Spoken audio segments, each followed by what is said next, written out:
haji Jadir. Taib ayuhal ikhwatul kiram, wallahi ana bersyukur kepada Allah Subhanahu wa taala karena ana bisa kembali ke sini, ke SMK Budi Dharma ini. Walhamdulillah, memang aslinya cuman sekedar mudik saja, cuman memang masya Allah ana itu merasa rugi kalau seandainya pulang cuman pulang gitu ya, tidak ada istilahnya sharing agama dan sebagainya, rasa rugi di situ. Ana hubungilah Abu Zaki, masya Allah, ana hubungin beliau. Ana alhamdulillah ada sedikit waktu, tidak banyak, ana sepekan, silahkan Pak kondisikan gimana kondisinya, insya Allah ana siap. Walhamdulillah, Allah takdirkan kita bisa berkumpul di sini dalam rangka untuk tawasi bil haq dan tawasi bis sabar, mewasiatkan atas kebenaran dan juga kesabaran. Taib ayuhal ikhwatul kiram, bahas tentang masalah hijrah. Judul tema yang diminta, hijrah itu harus butuh kesabaran. Tema ini bukan cuman untuk orang yang baru kenal sunnah, kalla, enggak. Hatta untuk orang yang sudah kenal sunnah berpuluh-puluh tahun tetap butuh ini hadis, tetap butuh ini Al-Quran Al-Karim, wasiat-wasiat Allah, wasiat-wasiat Nabi kita Muhammad sallallahu alaihi wasallam. Butuh gimana hijrah kita itu terus langgeng menghadap Allah Subhanahu wa taala. Karena wallahil adzim, ana punya kawan, ana ketika berdakwah dulu awal-awal ada kawan yang sering menyertai ana, satu mobil tuh sering, sampai pada puncaknya Pak, masya Allah tabarakalrahman, ana tidak bisa sebutkan istilahnya secara mendetail gitu ya, dia udah nggak kenal lagi robnya siapa. Wallahil adzim, dulu ana itu sering satu mobil tuh kajian sama dia, tapi karena memang hijrahnya ini kurang sabar, hilang kawan-kawan, hilang arah, pada puncaknya Pak, ndak lagi sholat, nggak lagi apa? Sholat. Kalau ndak lagi sholat, terbayanglah sama kita semua, kemungkaran-kemungkaran di bawahnya pasti dikerjakan. Ana ceritakan sama antum, zina dikerjakan, judi dikerjakan, minum khamar dikerjakan, judi online. Udah salah kawan, jadi akhirnya berkawan sama kawan-kawan yang salah. Sudah dulu sampai ikhwan-ikhwan ngomong, Ustaz, antum nggak nasihatin fulan. Wallahil adzim, sudah ana nasihatin, sudah ana suruh balik antum ke masjid, tapi ternyata hidayah nggak, belum nyapa dia. Memang udah lepas niat dari Allah, masya Allah, jauh sekali, sampai pada kondisi dia kena masalah keluarga. Ini kejadian, istrinya masih bagus, bercadar, masih, istrinya gugat cerai. Ana sampaikan ke dia, akhi, antum datang ke sini ke masjid, ana mau nasihat antum. Di situ dia nyesal, senyesal-nyesalnya, Pak, wallahil adzim, ketika ana nasihatin itu, istrinya bisa nerima kondisi itu. Memang suaminya gara-gara udah jauh dan sebagainya. Sekarang Pak semangat lagi, semua kajian dia itu ada. Ana cuman sampaikan, sebenarnya hijrah itu gak bisa cukup dengan 1 minggu, 2 minggu. Dia sebenarnya udah bertahun-tahun Pak, udah bertahun-tahun dari sebelum ana masuk ke kota itu, dia sudah ngaji sunnah gitu loh. Tapi ternyata memang Allah Subhanahu wa taala takdirkan dia nggak sabar. Akhirnya syahwat-syahwat dia itu didahulukan dibandingkan kalau Allah sama qalar Rasul. Oh, udah lepas. Pak, wallahil adzim, itu ngeri sekali. Itu kalau di kota ana ya. Kalau di sini, ana pertama kali ngisi kajian Pak di sini itu ketika masa pandemi.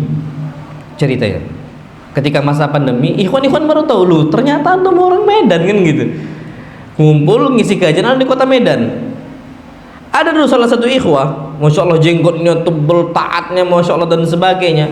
Pada puncaknya, ana tahun depannya pulang kampung lagi, ana tanya, mana fulan ikhwan itu yang jenggotnya tebel sebagainya. Oh, udah nggak ada lagi saat di kajian. Lu jadi Ya sudah, udah nyukur jenggot dia, udah main ke klub dia dan sebagainya, udah nggak kenal lagi, sholat udah nggak lagi. Gitu Pak, kita bisa lihat dengan mata kepala kita sendiri, nggak usah jauh-jauh, di sekitaran kita itu ada. Kenapa kok bisa terjadi fenomena itu? Jawabannya sabda Nabi kita Muhammad Sallallahu Alaihi Wasallam. Karena memang kita ini, hati kita dinamakan qalbu sama Nabi. Qalbu, jantung kita dinamakan qalbu. Apa qalbu? Bolak-balik. Qalb, qalaba yaklibu. Artinya apa? Membalikkan. Makanya kata Nabi kita Muhammad SAW, innama summiyal qalbu qalban min taqallubihi. Kenapa jantungnya manusia dinamakan qalbu? Karena mudahnya dia berbolak apa? Bolak-balik. Gampang ya ikhwah. Antum pertama kali, mungkin antum pernah merasakan kondisi awal kenal sunnah, kok pengen maksiat lagi ya, pengen balik lagi ya. Kadang-kadang bisikan syaitan tuh ada, na'udzubillah. Dia berbolak-balik. Awalnya Masya Allah tahu keutamaan sholat malam, sholat malamnya kencungnya Masya Allah. Selang beberapa lama, sebulan 2 bulan, ditinggalkannya sholat malam. Kenapa? Hati itu berbolak balik. Makanya kata para ulama, al-imanu yazidu wa yankus. Iman tuh bisa bertambah, bisa juga apa? Berkurang. Berbolak-balik dia. Makanya kata beliau sallallahu alaihi wasallam, innamal qalbu kamathali rishatin mu'allaqatun fi asli syajarah. Yang namanya jantung manusia, kalbu manusia itu seperti satu bulu bergelantungan di sebuah pohon, tuqallibu harrih. Yang dia itu dihembus angin, dhahran li batnin, akhirnya berbolak balik. Antum mungkin pernah lihat kapas Pak ya, kalau udah kena angin gimana kondisinya? Itulah hati manusia. Makanya Masya Allah Tabarakallah Rahman, hati manusia itu mudah goyang. Goyang tuh gampang sekali. Awal taat tiba-tiba nggak taat, itu mudah sekali goyang. Makanya kata Nabi kita Muhammad sallallahu alaihi wasallam, laqalbu bani Adam asyadun kilaban minal kidr idzal ijtama'at ghalya. Yang namanya hati anak Adam, jantungnya anak Adam itu Masya Allah, itu lebih mudah goyang dibandingkan panci yang berisi air sudah mendidih. Pak, Masya Allah, anak ambil air, anak ambil panci, anak letakkan, anak panaskan di kompor. Goyang nggak tutup itu? Wallahi goyang. Yakin saya kena itu goyang. Kata Nabi kita Muhammad SAW, hatinya anak Adam tuh lebih mudah untuk goyang. Makanya kita kalau seandainya merasa aman-aman aja sekarang, guys, jangan. Aman insya Allah subhanahu wa ta'ala, insya Allah tidak ada fitnah syahwat dunia. Lah. Banyak sekali orang-orang terkena itu. Makanya Nabi kita Muhammad sallallahu alaihi wasallam beliau bersabda, badiru bil a'mal. Terus gimana kondisinya? Caranya biar kita istiqomah itu gimana? Beliau mengatakan badiru bil a'mal, segeralah beramal saleh terus menerus, jangan ditunda-tunda. Orang penyakit pertama futur itu apa? Nunda. Nantilah kajiannya. Insya Allah nantilah kajiannya. Awalnya semangat Masya Allah. Ketika ada poster kajian, kata dia, insya Allah nantilah sama ustaz lain, pekan depan insya Allah. Mulai taswif, saufa, nanti. Itu penyakitnya. Maka ketika udah nanti, siapa yang jamin minggu depan kita datang sholat? Pak, orang-orang awam ini cerita, Ustaz, kalau kami kalau sholat isya itu kami bilang nantilah, pasti berat. Pada posisi kami udah di kasur, males. Itu kami dulu Ustaz. Makanya alhamdulillah kami betul-betul sadar kenapa pentingnya sholat jamaah. Kenapa? Di waktunya dikerjakan, pada waktunya. Makanya Nabi bersabda, as-salatu ala waktiha, sholat pada waktunya, segerakan, amalkan. Itu memang kunci dari keberhasilan kita istiqomah dalam hijrah kita. Badiru bil amal, segeralah kalian beramal, fitanan, sebelum datang banyak apa? Fitnah. Yusbihur rajulu mu'minan wa yumsi kafira. Orang pada pagi hari masih beriman, sore hari sudah apa? Kufur. Pak, ini banyak terjadi. Pagi hari masih mukmin, malamnya sudah apa? Kufur. Kita ngerasa aman lah. Ana sampaikan ada salah satu ulama besar di zamannya, ditazkiyah, rekomendasikan banyak para ulama. Mungkin antum udah nggak asing namanya, Abdullah Al-Qasimi. Abdullah Al-Qasimi, ma'ruf bainal ulama, dikenal oleh semua banyak ulama. Bahkan Imam Masjidil Haram ketika itu nyebut namanya dan menyebutkan kebaikan tentang beliau. Tapi pada puncaknya, apakah beliau masih muslim ketika meninggal? La. Jadi apa? Jadi mulhid. Mulhid ini ateis, nggak percaya sama agama. Jadi apa? Ateis. Bayangin aja, nggak lagi percaya sama agama. Kenapa? Karena memang pada asalnya ketika seseorang udah sulit, jauh dari agama, pelan-pelan tapi pasti syaitan. Makanya dikatakan oleh difirmankan oleh Allah Subhanahu wa taala, wala tattabi'u khutuwatis syaitan. Jangan ikuti langkah-langkah apa? Syaitan. Wallahil adzim, antum akan lihat kondisi kita itu, kita nggak akan meninggalkan sholat sekarang kali itu, enggak. Apakah orang akan meninggalkan sholat Jumat? Enggak. Tapi dimulai dari sholat 5 waktu. Apakah orang tiba-tiba tidak sholat 5 waktu dalam satu hari? Enggak, pelan-pelan. Dimulai dari subuh. Subuh kebiasaan, akhirnya isya. Isya kebiasaan itu enggak sholat, akhirnya apa? Zuhur. Akhirnya zuhur enggak, asar. Pada puncaknya maghrib pun apa? Enggak sholat. Udah terbiasa, pada puncaknya tidak sholat apa? Jumat. Makanya ada orang istilahnya sholat cuman setahun 2 kali. Kapan? Idul Fitri sama Idul Adha. Yang lebih parah, sholat setahun sekali. Idul Fitri tok. Idul Adha enggak, dia nengok kambing sama apa? Sapi. Enggak lagi sholat. Itulah yang disebut oleh para ulama. Jadi jangan sampai kita itu na'udzubillah, kita merasa aman-aman saja dalam kondisi hijrah kita ini. Berat ya ikhwah, berat. Dan Masya Allah Rahman, antum tahu Pak ya, Masya Allah, kegagalan orang itu berhijrah disebut oleh para ulama dikarenakan mereka itu mendahulukan nikmat sesaat, syahwat sa'ah. Antum cari semua dosa, apakah ada nikmatnya abadi? Wallahil adzim enggak akan antum jumpai. Semua dosa terasa nikmat cuman di awal. Yang lain apa? Kesedihan. Makanya orang tuh harus betul-betul sadar kalau mau berbuat dosa, akhirnya nggak lagi istiqomah, harus sadar ini. Dampak dosa nikmatnya sesaat, tapi penyesalannya abadi. Apa? Abadi. Makanya disebutkan oleh para ulama, rubba syahwati sa'ah, betapa banyak syahwat sesaat, aurathat huznan tawila, dia itu mewariskan kesedihan yang berkepanjangan. Orang gagal hijrah, balik ke kehidupan yang lama, akhirnya apa? Rumah tangganya retak, ekonominya hancur. Itu banyak. Kenapa? Habis duitnya gara-gara maksiat. Nah, yang anda sebutkan tadi Pak, duitnya habis, mobil dia terjual, rukonya nggak ada lagi. Dulu ikhwan dia ini pada puncak-puncak dalam ekonomi, habis untuk judi, habis untuk khamr, na'udzubillah, udah kenal sunnah loh Pak ini. Habis untuk berzina, na'udzubillah. Apalagi tersisa? Nggak ada. Makanya Masya Allah Rahman, jangan kita anggap kepikiran untuk berbuat dosa, akhirnya kita nggak lagi, komunitas sunnah tuh nggak kita perhatikan lagi. Jangan tergambar. Antum coba perhatikan Pak ya, Masya Allah Rahman, yang dikatakan oleh para ulama, ceklah dosa. Pertama, khamr. Khamr, minum apa? Khamr, miras. Kalau kita tanya apakah nikmat minum khamr, jawaban mereka apa? Oh iya, ngefly. Tapi dampaknya apa?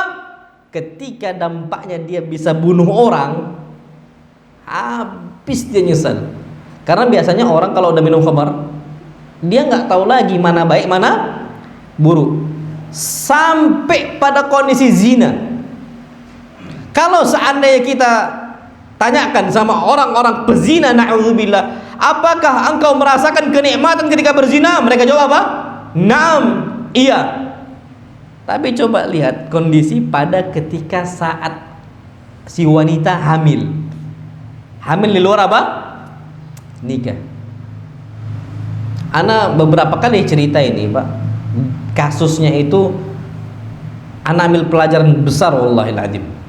Jadi ada salah seorang akhwat kuliah di sekolah Islam negeri, ana nggak sebutkan. Sekolah apa? Universitas Islam.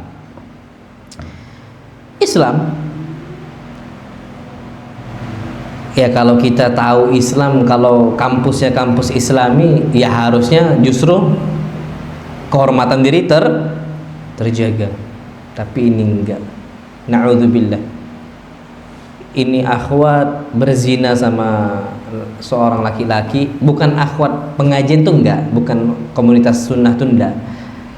Tapi memang kuliahnya di sana, nikah ini. Tiba-tiba entah kenapa dia itu pakai jilbab besar. Rupanya untuk nutupin apa? Kehamilannya. Sampai pada puncaknya dia masuk kuliah, dia kuliahnya lagi belajar kuliah, tiba-tiba ngerasa sudah mau lahiran. Ini kejadian kawan anak saya cerita di sini. Sampai pada puncaknya nih akhwat tiba-tiba izin ke kamar mandi, toilet. Izin ke toilet. Apa yang terjadi? Lahiran di toilet. Na'udzubillah. Lahiran di mana? Toilet. Bukan markasnya syaitan sudah. Allah hinakan. Gimana Allah hinakan dosa itu? Cukup sampai situ enggak? Lahirannya sendirian. Kalau istri kita lahiran berapa bidan? Kadang-kadang 2-3 plus sama dokternya yang mantau di luar. Banyak yang ngawasin. Tapi ini orang lahiran apa? Seorang diri, nggak ada yang bantu dia. Gimana Allah hinakan itu? Sampai ketika lahir anaknya hidup loh ya, hidup, anak itu hidup. Dia ambil anaknya, dihantukkan ke dinding berkali-kali sampai meninggal. Meninggal sampai situ enggak? Dia masukkan ke dalam tas dia masukkan, dia buang ke sungai. Tapi ketahuan anak itu ada bayinya, ketahuan sama masyarakat ala kulil itu ketahuan. Ya ternyata ibunya itu mahasiswi di kampus Islam. Ditanya, nyesal? Wallahi nyesal dia bilang. Demi Allah nyesal. Zina, nikmatnya ketika berhubungan badan sudah. Tapi penyesalannya abadi. Ana yakin ini orang sampai tua, sampai besar akan teringat terus momen dia menghantukkan kepala anaknya ke dinding sampai mati itu terbayang-bayang. Mungkin bisa jadi dia stres gara-gara itu, depresi. Tapi itu kondisi. Kita lihat orang-orang yang berusaha untuk minjam riba, judi apa? Online. Ada salah satu ikhwah, udah hijrah nih, udah ngaji. Kondisi pandemi. Apa? Pandemi. Orang pandemi ekonominya betul-betul hancur. Tapi dia nggak sabar. Ketika menghadapi ekonomi yang lagi betul-betul rendah, yang biasanya mungkin dia di atas, tiba-tiba mendapati daya istilahnya beli masyarakat itu kurang. Akhirnya dia pun minjem istilahnya apa waktu itu, pinjol ya, pinjaman online. Itu dia pinjam. Sampai pada kasus na'udzubillah hutang dia bertambah nggak terbayar-bayar, sampai dia mau nutupin hutang tuh riba, minjem ke ikhwan A, ikhwan B, ikhwan C, ikhwan D, sampai pada puncaknya antum tahu hutang dia itu sampai ratusan juta sama ikhwan-ikhwan. Hutang sama ikhwan iya, sama judi sama apa pinjaman online-nya nggak terbayar sampai sekarang. Bayangkan kalau seandainya kita merasa aman-aman saja, enggak, fitnah dunia besar. Makanya Masya Allah Rahman disebut oleh Nabi kita Muhammad SAW, banyak sekali orang-orang ini lepas dari agamanya, sebabnya apa? Harta. Nabi SAW mengatakan, Inna likulli ummatin fitnah. Sesungguhnya setiap umat ada apa? Fitnahnya. Wa inna fitnata ummatil mal. fitnah umat Islam apa? Harta. Maka ada istilah orang harta tahta wanita. Wanita juga sama. Nabi mengatakan ma taraktu ba'di fitnatan hiya adhar 'ala ar-rijali minan nisa. Tidaklah aku tinggalkan sebuah fitnah yang lebih berbahaya untuk laki-laki dibandingkan fitnah apa? Wanita. Sama tahta kedudukan, habis sudah. Kalau orang mereka udah megang tiga itu, fitnah itu, kehidupannya biasanya habis, hancur. Makanya Masya Allah Rahman, kita ini banyak nggak sabar di situ. Seenaknya fulan hidupnya nikmat, fulan nikmat. Kita tuh lihat kemana? Ke atas. Coba kita lihat ke bawah. Mbak, Masya Allah ya, gaji di pondok itu di bawah UMR. Nggak tahu kalau kecuali pondok-pondok besar ya. Pondok kalau rata-rata yang pondok baru merintis di bawah UMR. Sisanya gimana? Ustadznya berusaha jualan A, jualan B, jualan C. Tapi gaya hidup itu mereka sesuaikan. Para asatidz yang anak kenal itu mereka nggak pernah lihat ke atas. Kapan dapat? Oh, alhamdulillah. Kapan nggak? Sudah. Lihatnya kemana? Ke bawah. Makanya kalau kita merasa hidup itu susah, harusnya sabar. Lihat, dan kita harus tahu orang itu banyak lebih susah dibandingkan kita. Jadi tidak usah tergiur sama hal-hal seperti itu. Makanya disebutkan Nabi kita Muhammad SAW, huffatil jannatu bil makarih. Yang namanya surganya Allah Subhanahu Wa Taala itu diliputi dengan hal-hal yang kita nggak sukai. Kenapa mereka orang-orang non muslim itu bisa kaya-kaya? Kita tidak tahu hakikatnya. Mereka itu banyak hutangnya. Hutang apa? Riba. Sama mereka halal hutang riba, minjem bank A, minjem bank B, minjem bank C, kan gitu. Bukan hakikat harta mereka kadang-kadang, tapi masih apa? Hitungan hutang. Nah, dalam Islam Allah mengharamkan apa? Riba. Kalau bisa ya sudah, pelan-pelan saja. Tapi kalau kita mau mencari nerakanya Allah, wa huffatin naru bisyahwat, ya sudah. Kalau memang maksiat-maksiat itu memang diliputi dengan syahwat-syahwat duniawi yang kita suka, tapi itu melalaikan apa? Melalaikan. Makanya ketika kita berhijrah nih, istiqomah, kita perlu tahu tujuan hidup kita itu untuk apa? Untuk apa? Wallahi ya ikhwah, insyaallah. Ana di masa pandemi, ana cerita aja ya. Ana ini bukan orang yang belajar ekonomi, ilmu dunia pun tak tahu. Ekonomi tak ada. Kalau orang-orang umum kan belajar kan namanya apa? Ekonomi. Belajar di situ ada IPA-nya, IPS-nya, yang ilmu-ilmu dunia, yang mereka bisa ngais dunia dari ilmu-ilmu itu. Kalau kami 6 tahun di pondok sama 4 tahun kuliah di agama nggak belajar, nggak ngerti A, nggak ngerti B, nggak ngerti C. Tapi Masya Allah Pak ya, sampai detik ini ana tidak pernah risau tentang rezeki sebagaimana orang awam risau kan. Sampai ana ngomong ke ikhwan, antum belajar kan ilmu dunia? Belajar. Kenapa antum risau? Ana wallahil azim, kami nggak pernah belajar ilmu-ilmu dunia. Tapi kenapa kami nggak risau? Karena kami tahu hidup kami ini bukan di dunia, tapi untuk apa? Akhirat. Nah itu harus kita tanamkan Pak. Jadi tidak pernah takut apa? Miskin. Dan itu memang kunci paling penting. Antum tahu Pak, Masya Allah Tabarakallah Rahman. Jadi pernah kondisi ada di sebuah masyarakat itu barang-barang tinggi harganya. Harga itu apa-apa tinggi. Bahan makanan pokok itu Pak tinggi semua. Sampai akhirnya beberapa masyarakat itu datanglah ke salah seorang ulama. Mereka mengatakan ghalatil as'aru ya imam, wahai imam, ini harga-harga makan pokok ini semua apa? Mahal semua. Terus gimana kondisi kami? Saatnya gimana? Apa kata ulama ini? La ubali. Aku nggak, bukan urusan saya itu. Alayya an a'buda. Tugas saya cuma nyembah siapa? Allah. Wa alaihi ayyarzuqani. Tugas Allah ngasih rezeki untuk apa? Untuk saya. Sudah Pak, Masya Allah Pak ya. Kami santri yang udah ngenyam pendidikan agama, Rabb kami sebelum pandemi siapa? Allah. Rabb kami setelah pandemi siapa? Allah. Ketika pandemi siapa? Rabb kami Allah. Sama Rabb kami, sudah gak ada yang berubah. Tugas kita cuma nyembah Allah SWT.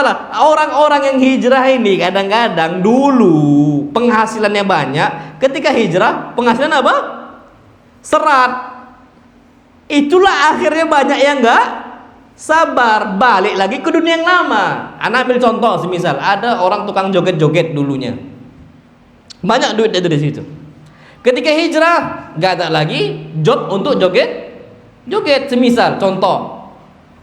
Habislah penghasilan duit dia, ma'isyah dia. Kalau seandainya dia sabar sedikit, ana wallahil azim, ana yakin, yakinnya Allah akan naikkan rezeki dia. Tapi apa dia sabar? Enggak. Balik lagi enggak ke dunia joget? Balik lagi. Sekarang pertanyaan, ketika dia balik, apakah rezeki dia Allah mudahkan? Enggak juga. Ya kan? Makanya tugas kita itu, Masya Allah subhanahu rahmannya, antum harus paham, ketika antum hijrah nih, yang bisa menopang kesabaran antum harus ingat, tugas antum itu cuman ikhtiar, cuman berusaha. Hasilnya Allah yang ngasih. Ana ambil contoh nyata ringkas, Pak. Ana punya kambing. Ana sebelum Id itu ada 17 kambing. Pelan-pelan dari dulu 2, 3, pelan-pelan ana sampai terakhir itu 17. Pak, ana punya 17 kambing. Ana punya pelihara, enggak ana kasih makan. Zalim enggak ana? Ana beli kambing semisal. Ana letakkan di kandang, enggak ana kasih makan. Enggak ana kasih rumput, enggak ana kasih ampas tahu, enggak ana kasih obat ketika sakit. Ana biarkan dia sakit, ana biarkan. Zalim enggak ana? Oh, orang kena ngapa? Ustaz, zalim antum nih. Kita secara logika kita ngomong gitu. Taib. Gimana dengan zat yang menciptakan kita? Allah Subhanahu wa taala menciptakan kita nih. Tiba-tiba Allah nggak tanggung jawab. Allah lepas gitu saja. Hambanya nggak dikasih makan, hambanya dibiarkan. Zalim nggak Allah? Zalim. Makanya orang yang takut rezeki itu cuma 2 opsi. Orang yang takut rezeki Allah cuma 2 opsinya. Yang pertama kata para ulama, dia meyakini Allah itu apa? Kaya tapi bakhil. Dia yakin Allah itu kaya tapi apa? Bakhil. Na'udzubillah. Kenapa? Kalau kita yakin Allah itu kaya dan Allah itu dermawan, tidak mungkin kita risau dalam urusan apa? Dalam urusan rezeki. Apalagi udah ngaji, udah nyembah Allah, nggak mungkin Allah tiadakan rezeki itu. Itu opsi yang pertama. Opsi yang kedua, keyakinan kita bahwasanya Allah ini apa?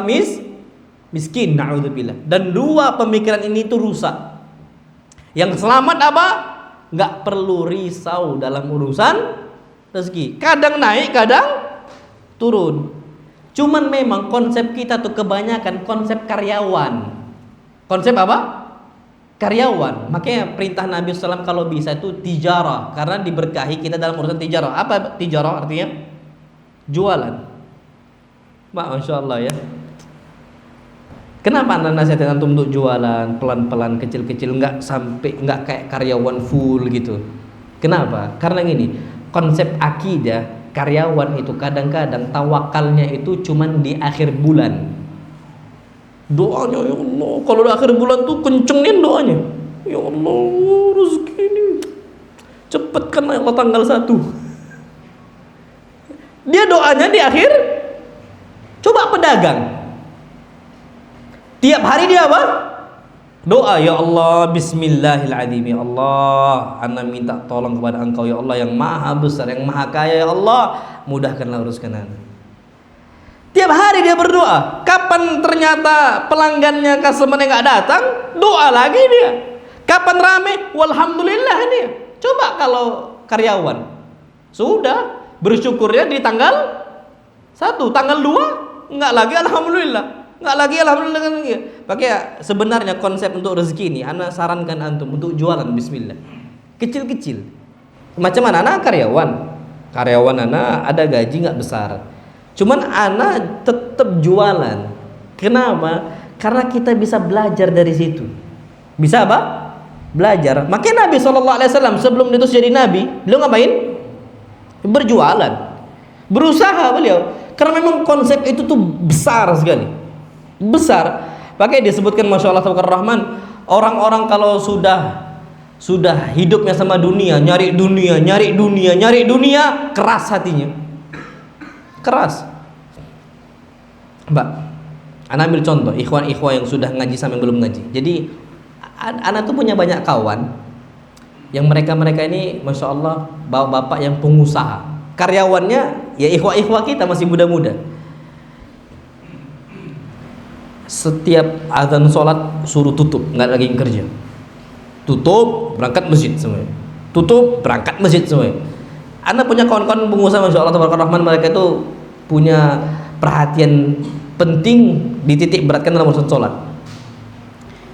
Anak tanya sama yang masih muda-muda itu, antum lebih senang dulu kerja sama yang lain atau di sini? Di sini Ustaz. Di sini. Walhamdulillah, entah kenapa kami setiap kali sholat azan kami berangkat ke masjid, urusan kami itu nggak perlu sampai lembur-lemburan.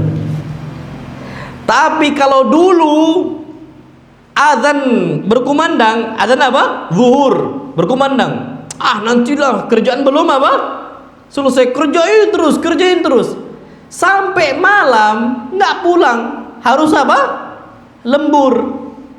Tapi ketika kami ini udah ngerti Ustaz dalam urusan agama, masya Allah rahman, kami nggak lagi risau.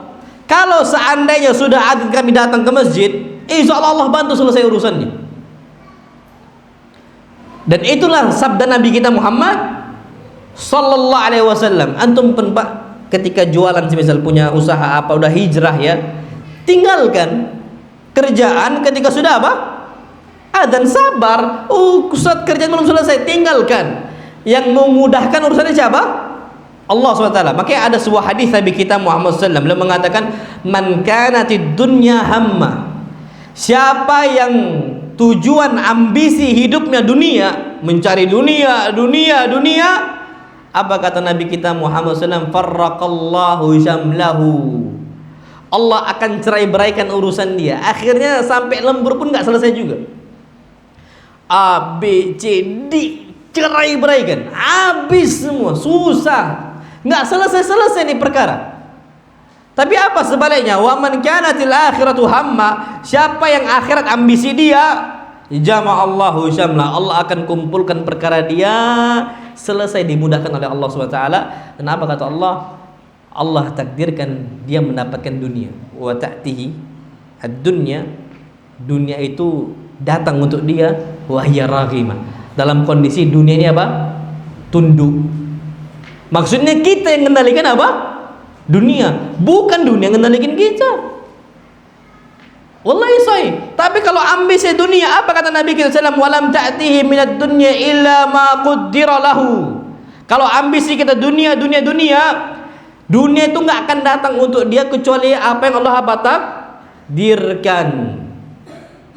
Makanya anda sampaikan ke ikhwah tuh, ikhwah, antum ketika sudah hijrah, patokan antum tuh sabar ketika ekonomi sulit. Kenapa? Karena rezeki itu nggak diukur dari nominal penghasilan, enggak. Anda ambil contoh, antum mau contoh buktinya aja. Anda punya kawan, Anda sebut aja namanya Pak Mahmud. Beliau ini kepala cabang Bank Ribawi, insya Allah, ketika itu di Solo. Beliau cerita sama Anda, Ustaz, dulu Ana mencari dunia itu haus, kata dia. Ana tawarkan ke A, ke B, toko A, toko B, untuk mereka itu meminjam uang ke bank. Itulah kerjaan Ana. Gaji Ana besar, Ustaz. Tapi Allah takdirkan duit itu hilang, nggak ada dampaknya. Ana sampai ingat, Ustaz, tiap bulan ketika anak itu bekerja duniawi, dulu anak paling nggak suka Roja TV gitu ya. Apalagi kalau sudah ngisi Ustadz Erwandi Termizi, terutama tentang masalah apa? Riba, kata dia. Ini Pak Mahmud sendiri cerita, kalau udah Roja TV bahas riba nggak akan anak dengarkan. Makanya anak dulu agak anti kata udah sama Roja, kata dia. Tapi akhirnya anak pelajari. Dulu Ustaz, ketika anak kerja di bank ribawi ini, penghasilan anak besar, tapi nggak dampaknya. Kenapa? Hilang aja. Anak-anak tiap bulan insya Allah Ustaz masuk rumah sakit.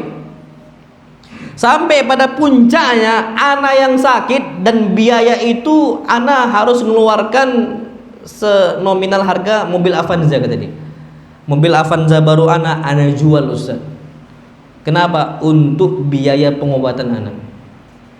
Sampai anak mikir berkali-kali, muncullah kajian Ustaz Erwandi. Anak dengarkan tentang masalah dosa riba kata dia. Anak coba, ini kayak masalahnya kata dia. Ketika dia mengatakan seperti itu, anak keluar Ustaz. Anak keluar, kerjalah di pondok pesantren. Kerja di pondok pesantren Ustaz, gajiannya tidak besar. Tapi wallahil adzim Ustaz, anak-anak dulu tiap bulan masuk rumah sakit, sekarang enggak lagi Ustaz. Anak dulu sampai biaya pengobatan tuh sampai mobil Avanza keluar, sekarang enggak lagi Ustaz. Memang kecil nominalnya, cuman kualitasnya itu ada. Makanya jangan fokus di kuantitas, tapi apa? Kualitas rezeki. Rezeki banyak, ternyata fitnah bagi kita. Bagi enggak apa-apa, sabar aja. Sabar, bismillah sedikit, yang penting cukup. Patokannya apa, Pak? Cukup. Sabar, bismillah, ekonomi. Karena gini, orang hijrah tuh biasanya ini nggak boleh, ini nggak boleh, ini nggak boleh, akhirnya merasa dunia sempit. Sebenarnya nggak juga. Sabar aja. Di situ Allah lapangkan dunia kita. Perhatikan Pak ya, Masya Allah tabarakallah rahman. Ketika seseorang tuh bersabar, patokannya cuma cukup, itu seperti Nabi kita Muhammad Sallallahu Alaihi Wasallam. Antum perhatikan Nabi Pak.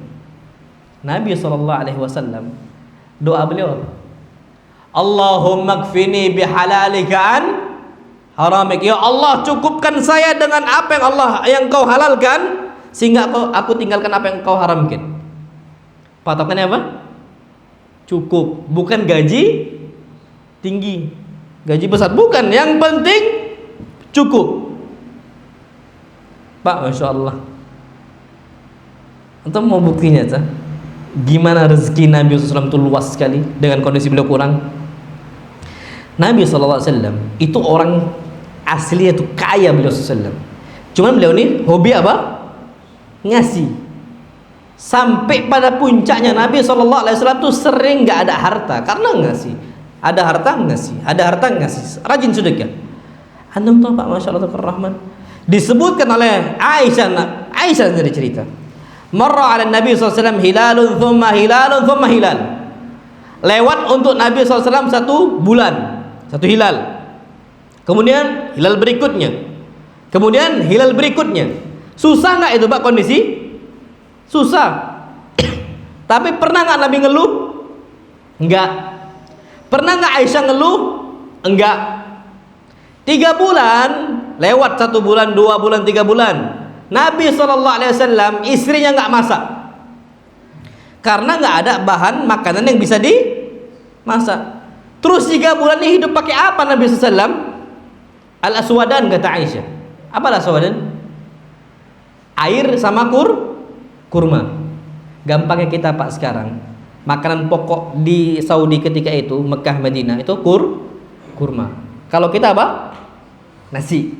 Pernah nggak Pak kita, wallahil adzim, mana tanya sama antum, 3 bulan pernah nggak kita makan cuman nasi sama air putih tok? Pernah? Sesusah-susahnya kondisi kita santri, insyaallah. Santri pun masih ada sambelnya. Kalaupun sambel tak ada garamnya. Kan gitu. Nggak ada Pak, kondisi kita lebih sulit dibandingkan Nabi kita Muhammad Sallallahu Alaihi Wasallam. Nabi 3 bulan Sallallahu Alaihi Wasallam sabar, gak pernah ngeluh, istiqamah Nabi. Yang ajibnya antum tahu Pak, pernah gak Nabi SAW di hari Idul Adha beliau gak berkurban? Oh, gak pernah Pak. Nabi SAW kapan berkurban antum tahu? Terakhir di hayat Nabi beliau kurban itu 63 kambing. 63 kambing. Satu kambing sekarang yang paling murah berapa di sini? Berapa? 2 juta. 63 kali 2 juta berapa? Ratusan juta. Biasanya tiap tahun Nabi SAW itu mi'atu naqah, 100 onta. Anggaplah onta sekarang 30 juta.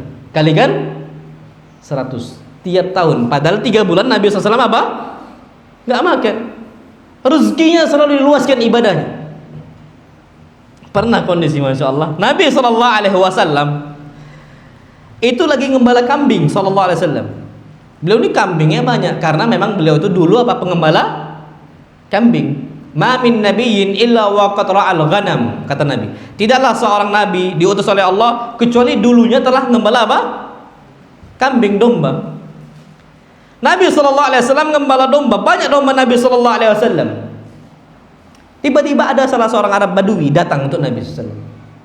Ini tokoh kampung. Datang ke Nabi, dia mengatakan, "Ya Rasulullah, wahai Rasul SAW, aku butuh kambing engkau." Nabi tanya, "Berapa engkau butuh kambing saya?" Dia jawab, "Semuanya." Ma bainal jabalain, satu lembah ini kau mau semua? Kau butuh? Iya. Apa kata Nabi SAW? Ambillah. Semua, ambillah, kata Nabi SAW. Masya Allah, Pak.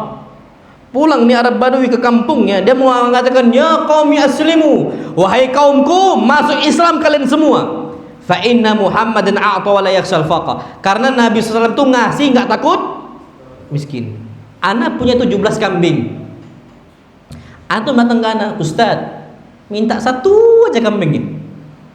Anak kasih? Oh enggak. Oh, anak kasih, tapi apa? Bayar. Tapi apa? Bayar. Beda Pak akidah kita sama akidah Nabi kita Muhammad SAW. Bagaimana keyakinan beliau dan keyakinan wallahi beda.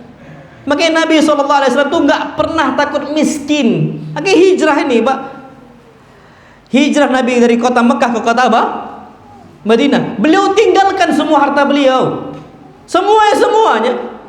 Beliau ini cuman istilahnya berkendara di atas onta.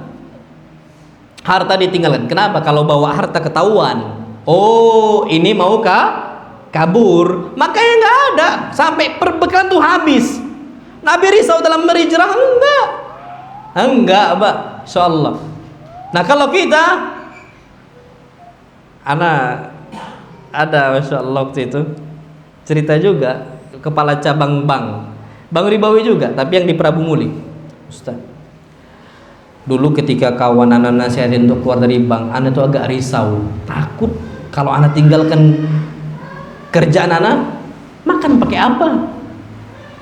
Tapi Nabi SAW berangkat dari Mekah ke kota Madinah yang tidak tahu gimana, ya Nabi nggak belajar geografi dan sebagainya, nggak tahu kondisi Madinah seperti apa dan sebagainya, kerjaan apa, karena memang Nabi SAW bukan bertani. Sedangkan di Madinah bercocok apa? Tanam apa? Kurma. Nabi nggak pernah Quraisy. Nabi SAW, orang Quraisy itu ngapain? Berdagang. Tapi Nabi takut enggak, ditinggalkan semuanya. Ditinggalkan. Abdurrahman ibn Auf juga sama. Nah kita ini kadang-kadang tuh nggak sabar dengan ekonomi yang rendah. Makanya Pak, Masya Allah ya, kalau antum lagi ekonomi lagi sulit-sulitnya, sampaikan ke istri, "Adik tahu kondisi Ustadz Fulan?" "Oh Ustadz Fulan tuh enak hidupnya." Enggak, itu kan yang nampaknya aja. Kenapa mereka nampaknya nyaman-nyaman aja? Karena mereka itu yakin ada siapa? Allah. Jadi tidak risau. Pak, antum pernah nggak lihat ustadznya ekonomi semua? Tapi sebaliknya, antum sering nggak lihat kawan-kawan antum kapan ekonomi sulit curhat panjang? Pernah? Insya Allah sering. Ustadz, pernah nggak? Wah, hidup mana susah, gini-gini. Pernah? Enggak. Kenapa? Mereka yakin kapan Allah timpakan musibah, serahkan sama Allah, selesai nggak itu? Selesai. Makanya Masya Allah, ada salah satu ustaz cerita, Ustaz Ali Hasan Bawazir hafizahullah, dalam sebuah video beliau cerita, jadi ada ustaz katanya, ada ngomong ke jamaah, ada jamaah anak itu istrinya sakit katanya. Dia udah hijrah, udah kenal sunnah, tapi ketika udah kenal sunnah kuat sekali Masya Allah, Allah timpakan penyakit, ternyata biaya pengobatannya itu sampai ke batas 60 apa? Juta. Ini kata soal Ali Hasan Bawazir beliau mengatakan, terus anak tanya, antum duit dari mana segitu? Allah Ustaz, kata dia. Kalau Allah yang ngasih istri anak penyakit, Allah juga yang ngasih apa? Kesembuhan. Ya sudah, tugasnya Allah Subhanahu wa taala. Anda cuma berikhtiar, kata dia. Ada antum duit segitu? Enggak ada. Terus gimana? Ya Allah sudah, Anda serahkan semua sama Allah. Ustaznya ngomong, ana masya Allah takjub sekali dengan keyakinan ni ikhwah, kata dia. Keyakinan ni ikhwan, ana tuh takjub, kata beliau. Biaya 60 juta tapi tidak pernah takut. Enggak risau, ini gimana bisa sembuh enggak. Karena beliau yakin ada siapa? Allah Subhanahu wa taala. Antum perhatikan, Pak, sampai kata beliau enggak lama setelah itu beliau ini dapat tawaran jualin barang apa gitu kan. Akhirnya beliau berusaha untuk jualin. Jumpalah sama calon pembeli buyer. Dan ternyata barang itu dibeli, komisi dia dapat 60 juta. Persis sama kayak biaya apa? Pengobatan. Nih ikhwan, antum cek aja itu. Nanti ini ikhwan datang ke Ustaz Ali Hasan Bawazir mengabarkan 60 juta itu udah ada. Dari mana? Dari itu. Antum pernah terpikir 60 juta uang yang sama? Wallahil adzim. Itu semua datang dari siapa?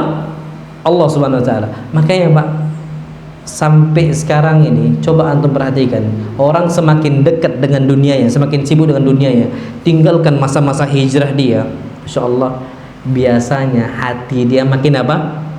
Keras. Kenapa? Ikuti apa-apa langkah syaitan.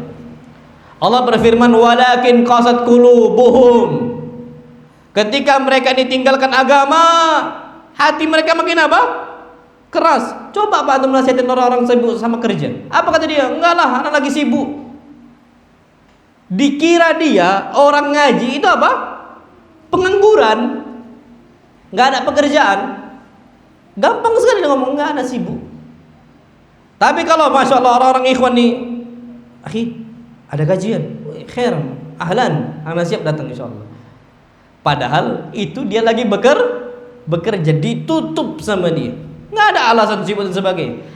Itulah kata Allah, wa zayyana lahumu syaitan, yang menghiasi mereka dengan dunianya betapa indah siapa? Syaitan. Akhirnya merasa hijrah itu berat, udahlah tinggalkan. Yang nyaman-nyaman aja, nyari apa? Dunia. Makanya Pak Masyarakat Rahman, itulah wasiat ana, ketika ekonomi itu rendah, sabar. Ingat rezeki kita di tangan siapa? Allah Subhanahu wa taala.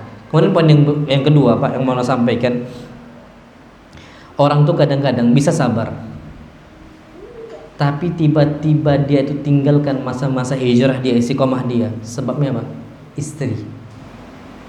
Istri yang tak sabar. Laki-laki kadang-kadang sabar, dan biasanya memang laki-laki survive. Tipikal laki-laki itu nggak cengeng biasanya. Dia bisa bahkan nggak makan pun biasa. Kita dulu mungkin Ana masih ingat, masya Allah. Ana ketika kuliah dulu di SCDI, karena Ana tinggal di luar karena Ana ada tugas dakwah, jadi Ana nggak di asrama. Tahun pertama ya di asrama. Setelahnya Ana nggak bisa. Kenapa? Karena kalau di asrama itu harus ada pengabsenan tiap malam. Sedangkan kadang-kadang Ana ke Jakarta, itu kalau malam nggak bisa, karena kita nggak berada di asrama. Terpaksa Ana keluar. Ana masih ingat masya Allah Rahman, dulu Ana sama kawan-kawan makan, kadang tak makan. Besok tuh makan apa tak tahu. Jadi gimana? Kami bertiga kumpul satu rumah sama-sama. Kalau fulan dapat rezeki, itu diletakkan makan bertiga. Nanti kalau anak ini, dan kami sama sekali nggak risau. Coba ini pada posisi orang-orang awam, belum apa-apa nelpon orang tua, habis duit. Oh kami tabu Pak. Kami tabu untuk masalah perut, kami minta sama orang tua, enggak. Ana masih ingat, abi anak ketika dulu masih kerja di perusahaan, masa pandemi.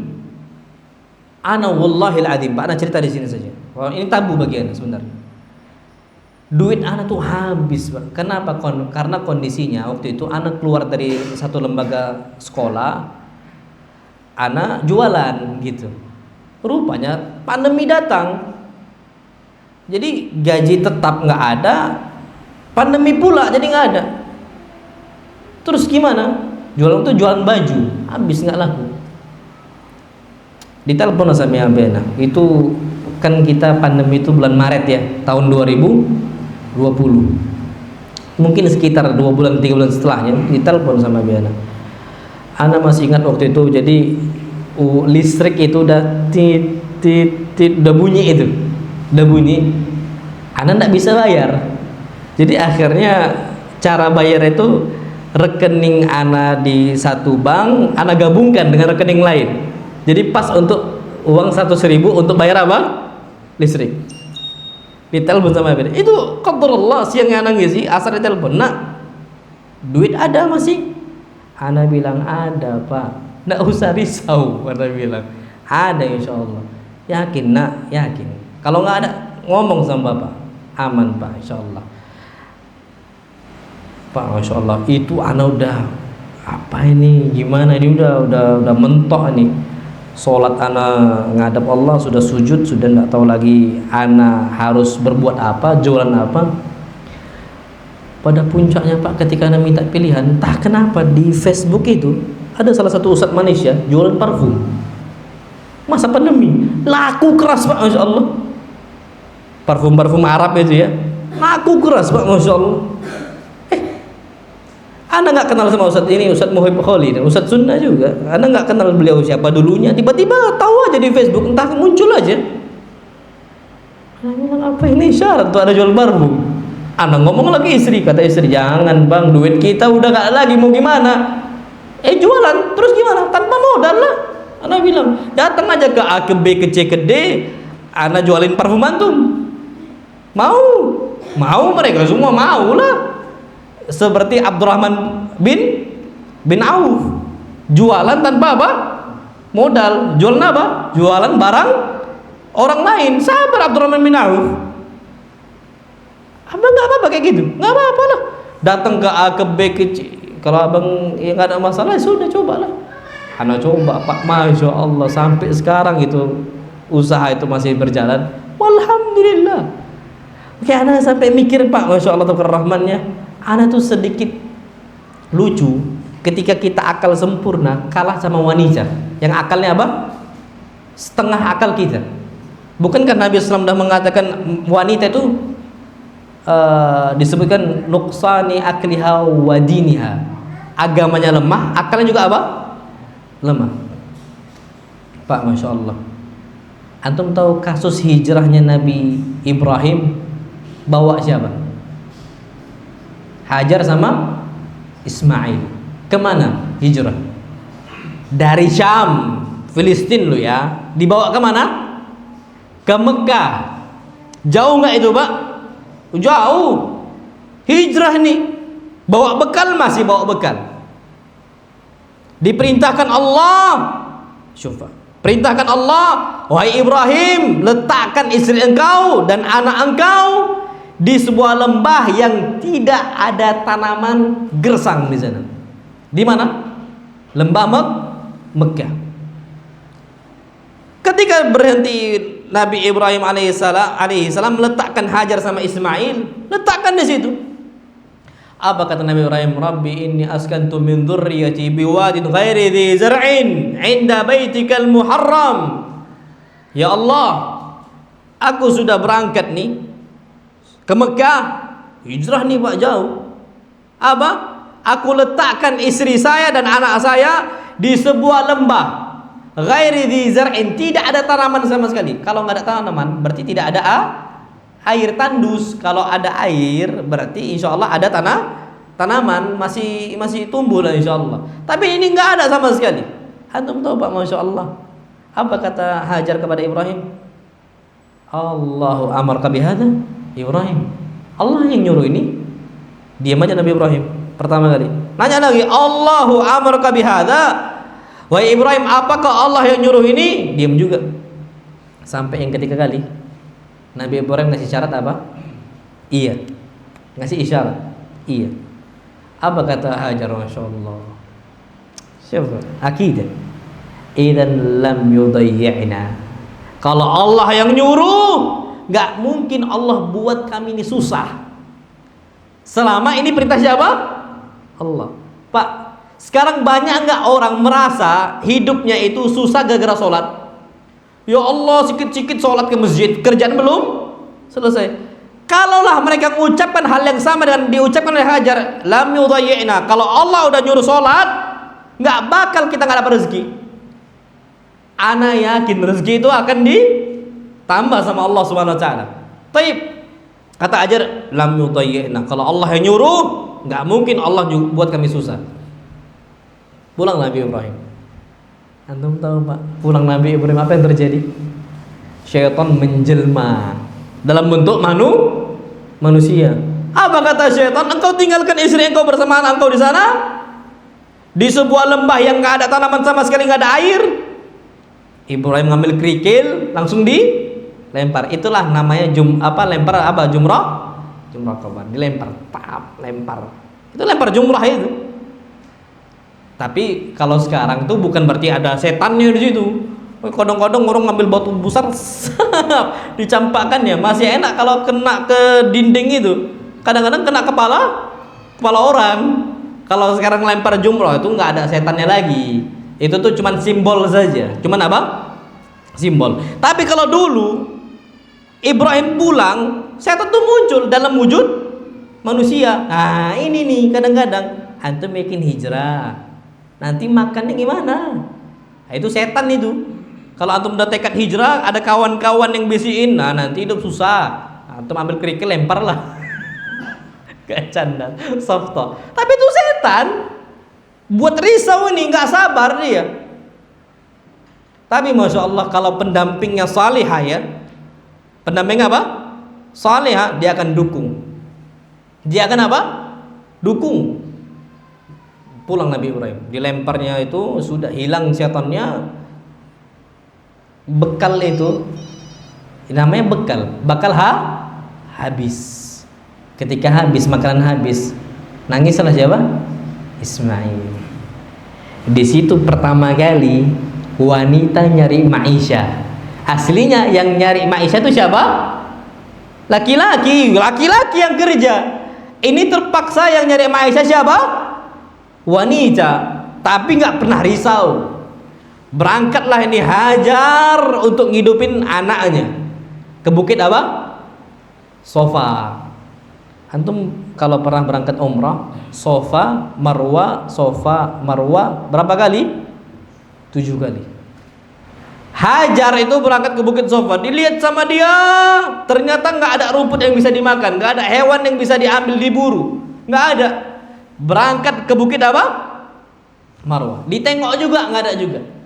Habis dari bukit Marwah balik ke bukit Sofa, nggak ada juga, balik ke bukit Marwah. Berapa kali?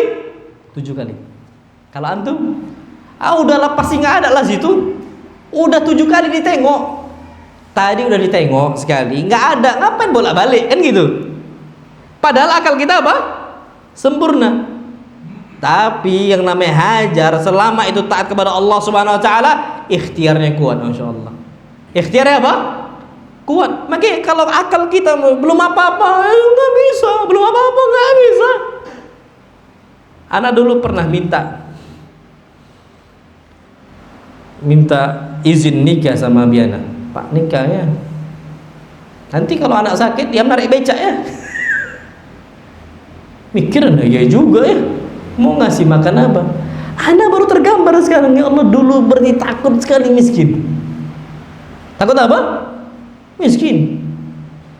Itu tergambar dia, masya Allah. Kalau mungkin akidah anak dulu dibangun, maksudnya sampai sekarang seperti ini, oh ya nggak apa-apa, narik becak lah. Mau bilang apa lagi kan kayak gitu. Itu terjadi, Pak. Kenapa? Yang perlu kita tahu, akidah itu memang beda. Ikhtiar itu kuat. Berapa kali? 7 kali. Rezeki Allah datang dari mana? Hajar? Enggak. Dari seorang bayi yang tak berakal. Siapa? Ismail. Nangis dia, gesekkan kaki ke pasir, muncul air apa? Zam-zam. Air Zam-zam, antum tahu Pak, masya Allah keutamaan air Zam-zam. Antum cari minuman mana saja, kata Nabi SAW, nggak akan kita jumpai Pak minuman yang bisa mengenyangkan sama juga menghilangkan haus kecuali zam-zam atau susu. Apa? Zam-zam atau susu. Air zam-zam, Pak, antum nggak usah makan, antum doa aja yang dapat ini, aman deh itu, Pak. Sehat di sana, insyaallah Rahman. Baik. Apakah rezeki air zam-zam itu cuma untuk Ismail sama Hajar?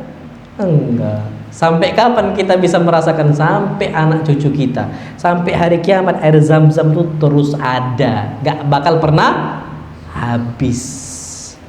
Apa yang dapat kita ambil faedah? Jangan takut rezeki ketika taat kepada Allah. Belum apa-apa kita kalah sama Hajar, cengeng. Biasanya laki-laki itu nggak cengeng, yang cengeng itu perempuan. Nah biasanya yang setan dalam bentuk manusia ini siapa? Istri itu kadang-kadang, na'udzubillah. Ini terjadi, Masya Allah Rahman. Istri nuntut A, nuntut B, kehidupan A, kehidupan B. Ini terjadi di zaman siapa? Nabi SAW. Antum tahu Pak, Nabi ini orang kaya, tapi rajin sedekah. Akhirnya istri-istri beliau Sallallahu Alaihi Wasallam merasa nafkahnya apa? Kurang. Antum sering nggak kalau sedekah dibisikan sama istri, jangan banyak-banyak, Bang. Mending kasih untuk adik lah. Pernah dibisin kayak gitu? Bang, untuk masjid tuh jangan banyak-banyak, Bang. Bang, untuk orang tua tuh pikirlah, ada adik di sini, ada anak di sini. Pernah? Itu setan dalam wujud manusia. Syaitanun fi juthmani insin. Syaitan dalam bentuk manusia. Karena setan itu minal jinnati wan nas. Sahih, itu was-was. Ngasih bisikan-bisikan yang halus. Akhirnya manusia itu down. Nabi SAW dah. Pernah ketika itu Nabi SAW dimintai istrinya, kenapa nafkah ini tidak banyak? Minta dunia, jatah dunia dan sebagainya. Turun langsung perintah Allah Subhanahu wa Ta'ala. Apa kata Allah?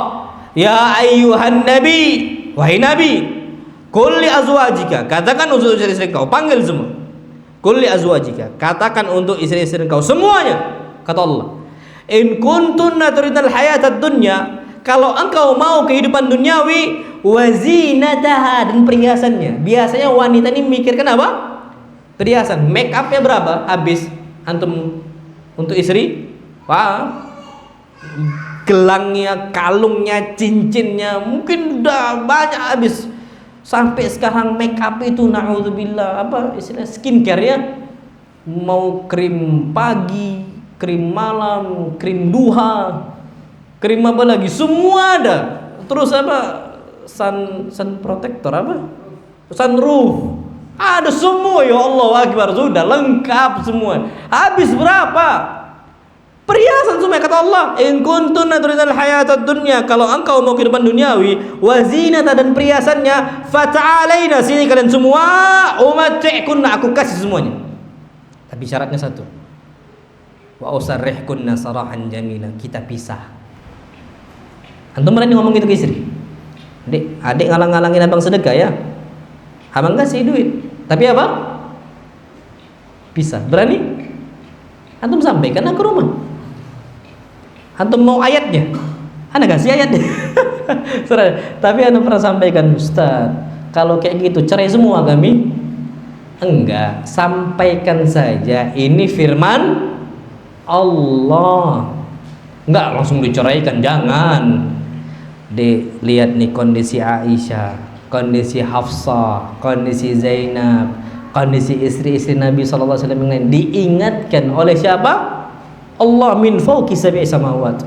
Gak usah takut duniawi, gak usah. Abang nih hijrah memang tertuntut untuk rajin ibadah. Pernah Pak kejadian, naudzubillah, istri sama suami ini ribut sama ini ikhwan-akhwatnya, udah ngaji. Suaminya ini biar dapat penghasilan lebih harus lembur malam sampai jam 10. Sedangkan kebiasaan dia ini kajian tiap ba'da maghrib. Cekcoklah nih suami istri. Sampai pada puncaknya, dia kan sering ikut kajian anak. Apa kata dia? Udah, kakak itu abang maksudnya. Udah, abang ini nggak usah nikah lagi sama adik, nikahnya sama Ustaz Al-Amiri katanya. Sampai ngomong gitu. Istri tuh ngomong gitu, akhi. Iya Ustaz. La ilaha illallah. Nabi bilang itu sulit antum nasihati istri antum kecuali antum bawa ke sini. Ana bilang itu sering ana jumpai. Biasanya suami nyampein itu mental. Tapi kalau Ustaz yang nyampein apa? Nerima. Jadi kalau antum istri kayak gitu, bawa ke Ustaz. Ustaz siapa di sini? Ustaz Raja. Ustaz ya? Ustaz Raja ya tadi. Ustaz Raja bawa ke Ustaz. Ustaz nasihatin istri anda Ustaz. Karena memang wanita sukanya sama perhiasan, lupa sama duniawi. Makanya sekarang antum ceklah. Kenapa suami istri ini hijrahnya putus? Sibuk sama kehidupan duniawi yang melalaikan. Anak ambil contoh. Bang, healing yuk. Healing. Kemana healingin? Ke mall. Kalau Nabi SAW healingnya ke kuburan Baqi'. Nabi SAW tenang ke kuburan Baqi'. Beliau jumpa sama kawan-kawan beliau, sahabat-sahabat beliau di situ yang sudah meninggal. Beliau doakan. Ingat mati. Antum pernah ngomong sama istri, "Dek, healing yuk." Kemana bang? Kuburan lah. Pernah? Nggak ada. Makin keras. Antum tahu Pak Mall dari awal dibuka setan tuh udah pasang bendera tap ditancapkan dia. Makanya kata Nabi SAW, "Inni stata'ta alla takuna awal man dakhala suq wala akhir man kharaja minha." Jangan sampai engkau menjadi orang pertama kali masuk mall, masuk pasar, dan orang paling terakhir keluar. Jam 10 buka mall, masuk pertama kali. Mall paling terakhir tutup jam berapa? Jam 11. Jam 11 pula dia keluar. Habis. Udah jadi budak siapa? Syaitan. Keras hati itu. Keras. Ke kuburan enggak pernah. Kata Nabi SAW, datanglah ala fazuruha, datanglah ke kuburan. Kenapa? Karena melembutkan hati, mengingatkan kematian. Kenapa istri atau mencak-mencak kayak gitu? Enggak pernah datang ke kuburan. Jujur Pak, kapan terakhir istri ke kuburan?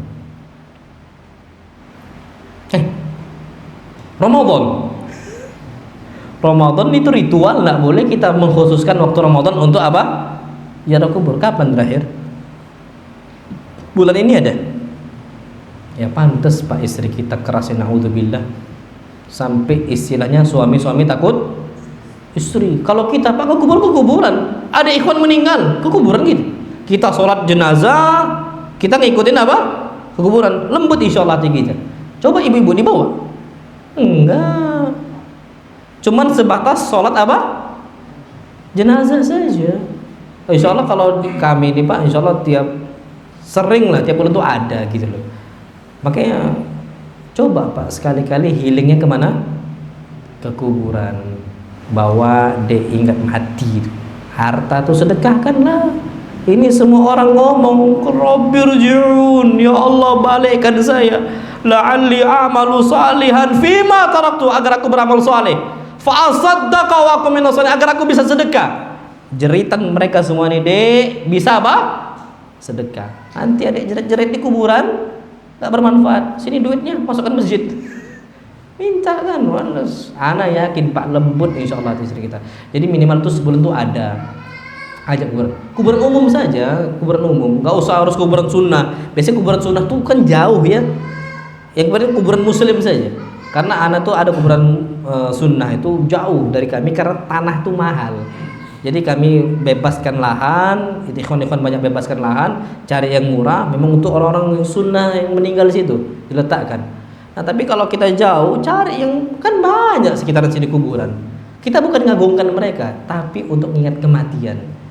Jadi hijrah kita tuh bermakna, bukan sekedar penampilan. Sekarang kan hijrah tuh yang penting apa? Penampilan, sekedar casing saja, bukan hakikat dalamnya gitu loh. Jadi nggak ada perubahan sama sekali, akhlak yang nggak berubah, gerak-gerik yang nggak berubah. Kenapa? Semua nggak dilandaskan dengan kesabaran. Jadi ibu-ibu yang sekarang hadir, ana wasiatkan ibu-ibu tolong sabar dalam kehidupan apa duniawi. Jadi seperti itu. Wallahu a'lam bishawab. Sampai jam berapa kita? Jam 12 ya. Tiap ada tanya jawab enggak? Kalau ada tanya jawab, tafadhol Pak, silahkan. Nah itu Pak, kalau masukkan lah Pak, ada duit masukkan insyaallah untuk apa? Indrapura mengaji insyaallah.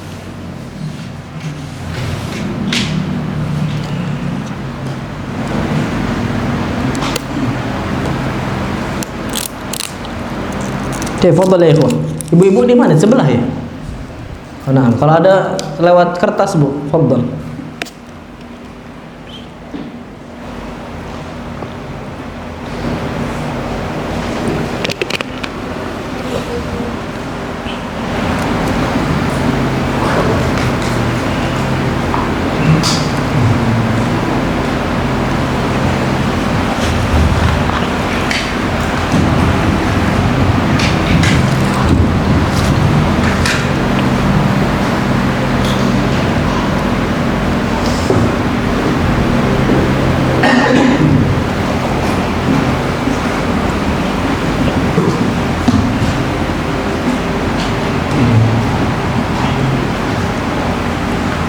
Ada Bapak?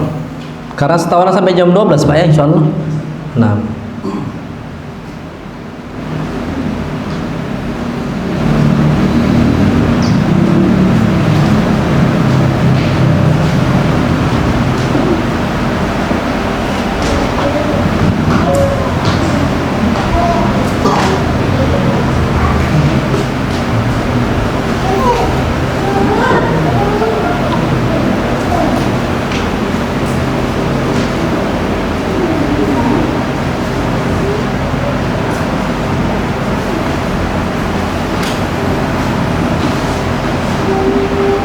Tip, kalau nggak ada kita lanjutkan lagi sedikit ya untuk menghemat waktu.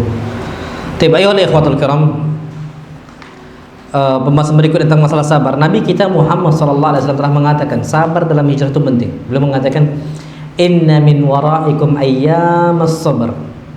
Nanti di akhir zaman itu ada hari-hari yang harus penuh kesabaran. Di zaman kita sekarang. Apa kata beliau? Al-qabid ala dinihi kal-qabid al jamar. Orang yang berpegang teguh dengan sunnah Nabi SAW seperti orang yang genggam apa? Bara api. Maksudnya berat kalau nggak sabar. Karena ambil contoh Pak, sampai kepada titik menggenggam bara api. Antum nyalakan kompor, nggak usah antum gini kan, panas gak? Aish, melepuh tangan kita. Ini yang disuruh pegang bara api, melepuh, yakin berat kalau nggak sabar. Itulah kondisi kita di akhir zaman ini. Fitnah dunia ada, fitnah syahwat loh ya, fitnah syubhat juga banyak. Fitnah syubhat contohnya, kita lagi hijrah belum apa-apa dibilang Wahabi. Kalau anak sudah langganan dibilang apa? Wahabi. Sudah sering kan. Bahkan pada puncaknya na'udzubillah, ana nggak tahu udah cerita sama teman-teman belum, ana tuh sampai pernah dakwah diludahin. Jadi lagi dakwah waktu itu, lagi di Swedia waktu itu. Jadi pakai jubah, pakai peci. Zaman Covid, bulan Februari waktu itu. Udah nyebar kemana-mana Covid, berita Covid itu kan. Jadi ana lagi jalan sama ikhwan-ikhwan itu, diludahin, Pak.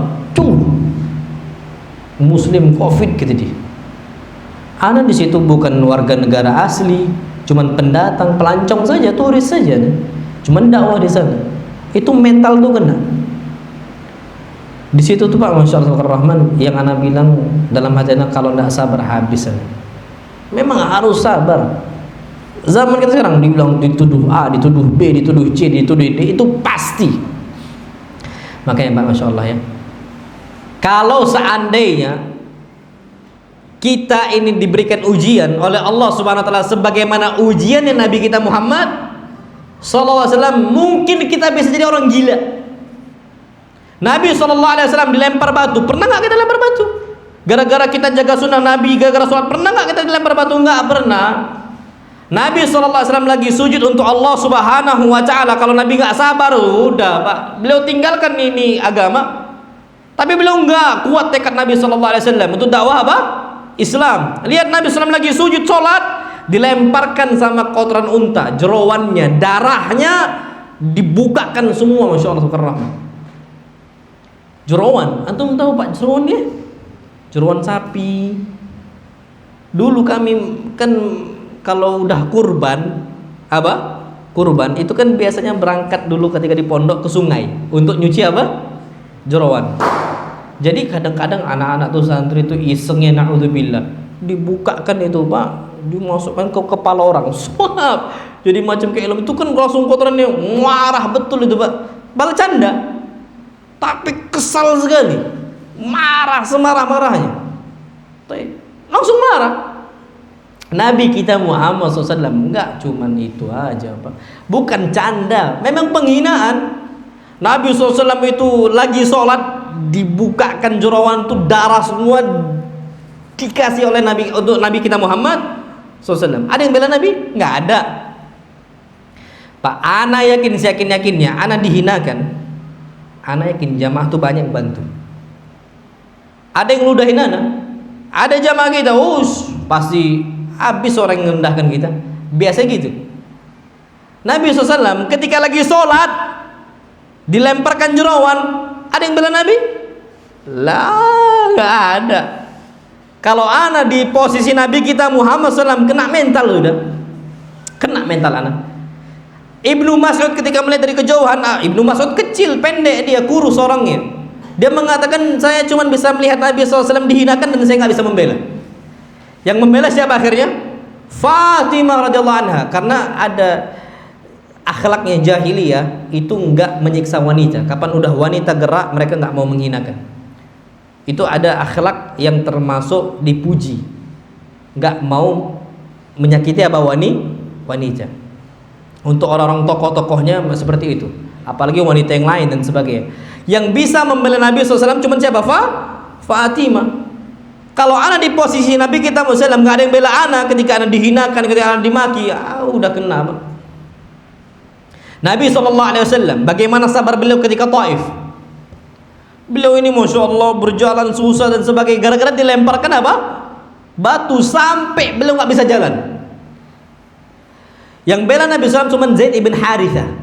Beliau di atasnya Nabi SAW untuk menghindarkan kerikil-kerikil itu nyampe ke tubuh Nabi. Jadi yang kena tubuhnya siapa? Zaid ibn Harithah. Kaki Nabi luka, tubuhnya luka SAW. Sampailah pada puncaknya malaikat ini nawarkan pertolongan. Ya Muhammad, la in syi'ta la utbiqanna alaihimul akhsyabain. Wahai Muhammad, kalau kau mau, aku timpakan Taif sama Mekah dengan 2 gunung yang besar.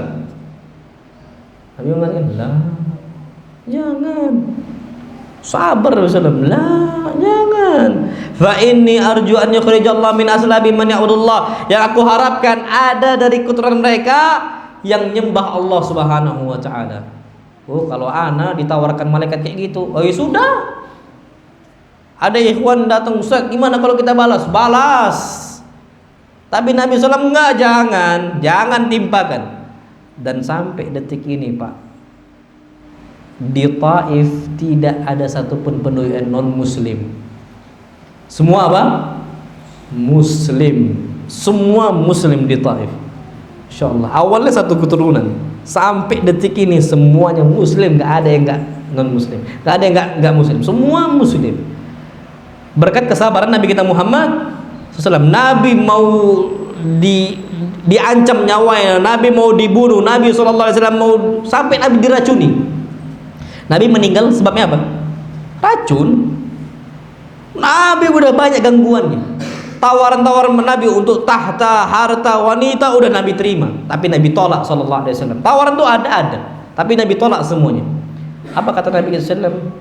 Seandainya diletakkan di tangan saya matahari, tangan kiri saya bulan, tetap saya nggak akan tinggalkan apa? Dakwah ini, tetap jalan. Tiba-tiba kita gara-gara dihinakan sama keluarga kita, wah ini nih udah Wahabi dia ini, langsung apa? Ciut, nggak jadi hijrah. Ada nggak gitu? Ada. Antum tahu Nabi SAW pamannya sendiri yang menghinakan Nabi siapa? Abu Lahab. Pamannya sendiri, dia mengatakan la tusaddiqu, jangan percaya ini orang. Kadzdzab, syair, majnun, ini orang gila, pendusta, pembuat syair dan sebagainya. Jangan percaya sama ini orang. Nabi SAW digitukan sama keluarganya, dimaki. Yang bela ada? Nggak ada. Yang bela ketika itu pamannya cuma satu, Hamzah. Insya Allah. Kerabat Nabi Abu Jahal menghinakan beliau SAW. Orang-orang Quraisy menghinakan Nabi kita Muhammad Sallallahu Alaihi Wasallam. Bagaimana sabarnya beliau Sallallahu Alaihi Wasallam sampai detik ini? Makanya, wallahil adzim, kalau bukan jasa kesabaran Nabi kita Muhammad SAW untuk istiqamah mendakwakan Islam, ma sami'na bihadzal Islam. Demi Allah kita nggak bakal dengar agama Islam. Makanya antum syukur Pak, dengar sunnah Nabi, dekat dengan hadis Nabi, qala Allah qala Rasul, itu antum harus bersyukur. Kenapa? Jasa Nabi ada di tubuh antum. Antum bisa ngafal hadis-hadis sampai ratusan hadis, Quran sampai selesai Quran. Kalau bukan karena jasa Nabi, tidak akan bisa. Habis Islam. Antum tahu kan gimana kondisi Nabi nangis ketika perang apa itu? Perang Badar. Perang pertama dalam agama Islam. Perang apa? Badar. Nabi SAW sebelum berperang nangis. Apakah Nabi nangis takut mati? Enggak. Nabi SAW takut kalau beliau ini, kalau Allah Subhanahu Wa Taala tidak lagi disembah ketika umat Islam apa? Kalah. Mati-mati biasa bagi mereka. Sampai Nabi SAW mengangkat tangannya berdoa kepada Allah SWT, Allahumma intuhlak hadhil isabah falan tu'bad fil ardi ba'da al-yawm. Ya Allah, kalau engkau binasakan kelompok umat Islam saat ini, kau enggak akan lagi disembah setelah ini ya Allah. Nabi khawatirkan ketika Islam tidak menyebar. Makanya Pak, hijrah itu harus kuat. Nggak bisa nggak. Taib. Antum sering nggak Pak, ikhwah-ikhwah yang sudah hijrah nggak kajian, biasanya gara-gara apa? Hujan, iya kan? Oh, lagi hujan nantilah. Padahal zaman kita sekarang ada apa? Mantel, apa jaket hujan, jas hujan kan? Sudah ada payung. Bahkan sudah ada apa? Kendaraan mobil. Nggak sakit, cuma nggak mau kajian. Insya Allah. Antum tahu Nabi kita Muhammad SAW ketika pertama kali turun ayat Al-Quran, apa ayat pertama? Iqra bismi rabbikal ladzi khalaq. Apa yang terjadi sama Nabi kita SAW? Beliau apa? Sakit meriang, didekap sama malaikat Jibril. Malaikat Jibril ini punya 700 sayap, satu sayapnya dibentangkan ufuk timur sampai ufuk barat apa? Nutup. Saking besarnya malaikat apa? Jibril, kuat malaikat Jibril. Didekap Nabi SAW, apa nggak sakit meriang berkali-kali? Taib, Nabi SAW sakit, pulang ke rumah. Biasanya kalau orang meriang ngapain? Selimutan kan? Apa kata Nabi SAW untuk Khadijah? Zammiluni, zammiluni, selimuti saya lagi sakit. Diselimuti sama Khadijah. Antum tahu ayat yang setelahnya turun apa? Ya ayyuhal muddatsir qum fa'andir. Wahai orang yang berselimut. Nabi lagi sakit loh ya, lagi selimutan. Qum, bangun, fa'andir, dakwah, jangan alasan sakit. Qum, bangun, fa'andir, dakwah. Lagi apa? Sakit. Sama surat Muzammil, ya ayyuhal muzammil, wahai orang berselimut. Apa kata Allah? Qumil laila illa qalila, bangun malam hari. Jangan tidur, bangun. Hidupkan malam dengan sholat ibadah yang lainnya. Illa qalila, kecuali sedikit untuk istirahat. Masya Allah. Lagi sakit Pak. Kita nggak sakit alasan hujan, nggak datang kajian. Kayak kalau Nabi SAW tahu kondisi kita saat ini, ngaku sunnah, ahlu sunnah, berpegang sama hadis, tapi gitu kondisi kita, ana nggak tahu. Ana yakin Nabi SAW pasti nangis. Makanya Nabi SAW di kiamat itu nangis Nabi SAW, di akhirat. Ketika orang-orang mau minum apa? Di telaga Nabi. Bagaimana Nabi SAW nangis? Sallallahu alaihi wasallam. Itu kan banyak dicegat. Malaikat cegat itu umat Islam. Yang Nabi kenal wajah-wajah. Sampai Nabi mengatakan, ummati, ummati, jangan cegat, itu umat saya, itu umat saya. Apa kata malaikat? Ya Muhammad, innaka la tadri ma ahdatsu ba'dak. Wahai Muhammad, engkau enggak tahu apa mereka kerjakan setelah engkau meninggal. Mereka malas-malasan, mereka enggak lagi sholat, mereka enggak lagi zakat, enggak berhak untuk minum di telaga engkau ya Muhammad. Nabi SAW nangis. Sama nggak dengan umat Islam saat ini? Malas belajar, malas sholat, malas zakat, malas sedekah. Sama nggak, Pak? Sama. Makanya wasiat anak, Pak, kalau udah hijrah itu total, sabar. Nabi sampai sakit nggak ada masalah. Makanya kalau capek-capek, Pak, safar sana safar sini, aku kira nggak capek-capek. Nabi SAW capek-capek. Makanya coba kita mikir lagi sekali lagi. Dakwah Nabi itu nggak ada, dakwahannya tuh aduh, sekarang udah enak kali. Udah pakai kendaraan. Nabi SAW dari Mekah ke Taif berapa hari jalan? 10 hari jalan kaki. Mekah ke Taif berapa kilo? 80 kilo. Kalau sini ke Medan berapa kilo? Berapa kilo, Pak? 100 kilo. Antum telepon ustadznya, Ustadz, kajiannya di Indrapura, Ustadz di Medan nih. Oh, insya Allah siap. Tapi antum jalan kaki, Ustadz ya? Oh, ini tak ada adab nih kan? Maksudnya, oh gila ini panitia yang ngomong ini. Pasti kita ngomong gitu. Nabi SAW jalan kaki berapa hari? 10 hari. Sallallahu alaihi wasallam. Antum cari sekarang dai jalan kaki 80 kilo sulit. Antum suruh anak dari Perbaungan jalan kaki ke sini, ampun, nggak datang kita. Janganlah Pak kayak gitu, kan gitu. Ini kejadian di Nabi. Kenapa? Karena Nabi kalau pakai onta ke Taif ketahuan Nabi mau keluar jauh, makanya Nabi terpaksa apa? Jalan. Masalah bagi Nabi? Enggak. Ayo Allah. Makanya kalau antum malas-malasan, coba ingat jasa Nabi kita SAW. Makanya anak tuh pernah kalau umroh itu ya kan lewati kuburan apa? Nabi SAW. Kan itu kan kita di mana? Di Raudhah itu kan sholat di samping kuburan apa? Nabi SAW. Itu kerasa itu, Pak. Apa jasa apa yang kita berikan untuk Nabi SAW? Pergi-pergi pakai pesawat. Harta apa yang kita kasih untuk Islam? Ustadz, cari ustadz yang paling dermawan. Ini Nabi loh ya, fokusnya nggak di dunia, tapi harta itu habis untuk apa?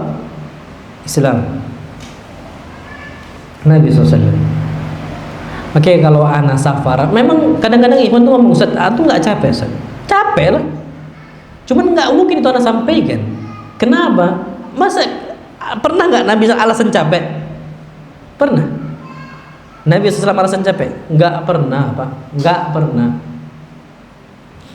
Sampai pernah kondisi Nabi SAW, antum tahu, beliau ini lagi letih-letihnya, lagi capek-capeknya.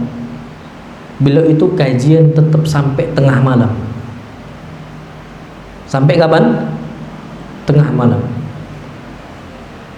Ustadz Nurdin sini ada kajiannya tiap kapan? Pekan kelima, dari habis maghrib.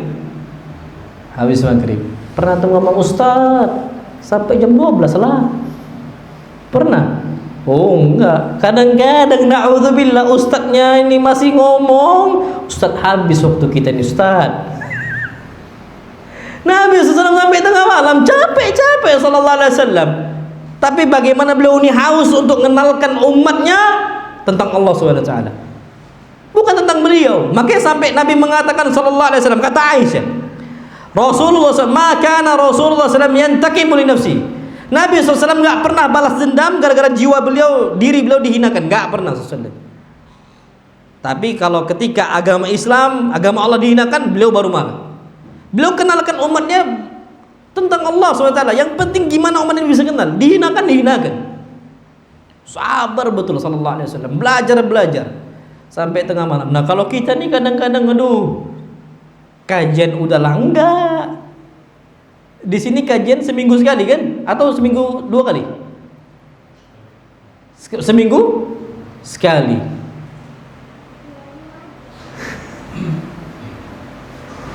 Oke, pantaslah kita cuma hafal innamal a'malu binniyat. Hadis yang lain, wallahu a'lam.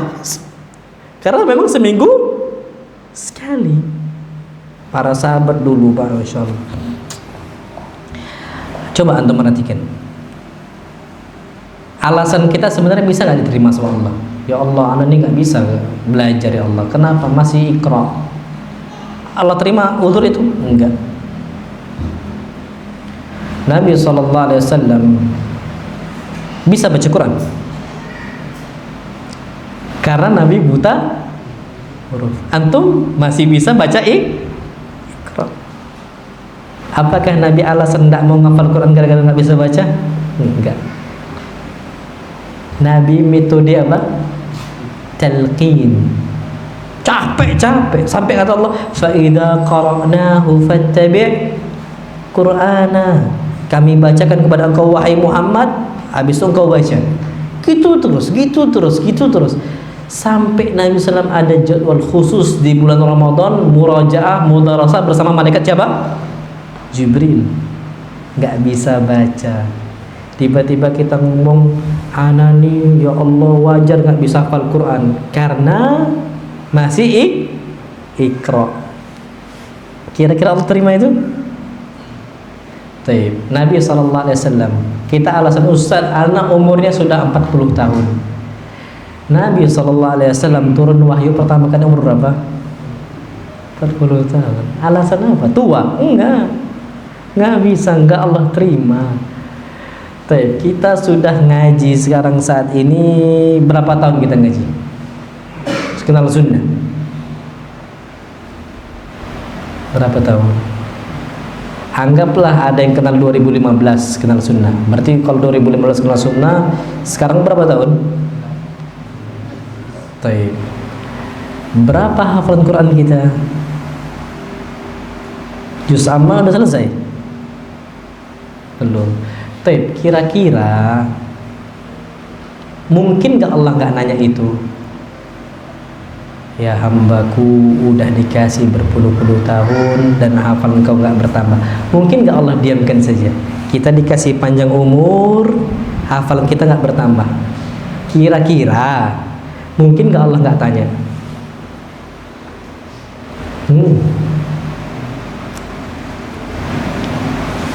Atau ya,